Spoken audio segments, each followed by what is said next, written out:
Ako po si Ethan Isaac Denson P. Adobas mula sa Grade 3 Humility. Ang kultura ay ang kabuuang paraan ng pamumuhay ng isang tao, kabilang ang kanilang mga paniniwala, tradisyon, kaugalian, wika, sining at kagamitan. Kulturang materyal.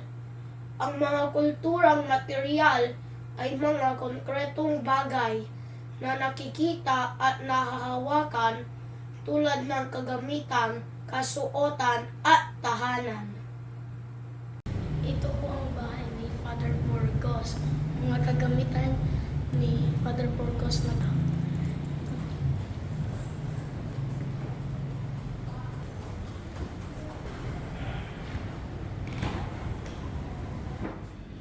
Ito po yung patio ni Elpidio Quirino.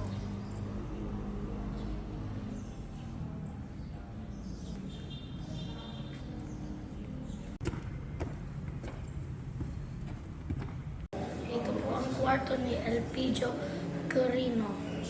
Ang kanyang sapatos, sombrero at damit.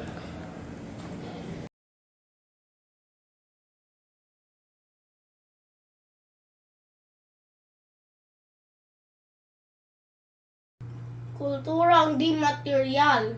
Ang mga kulturang di material ay mga bagay na hindi nahahawakan tulad ng paniniwala, tradisyon, relihiyon at pagmamano.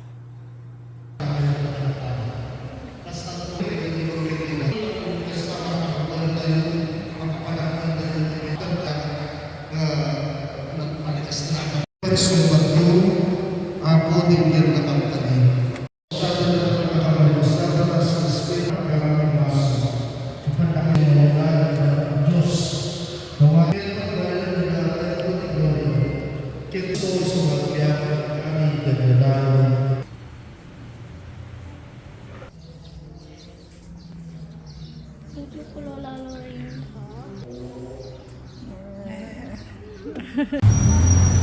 Welcome to Pamuli na Wind Festival at Lawag, Ilocos Norte.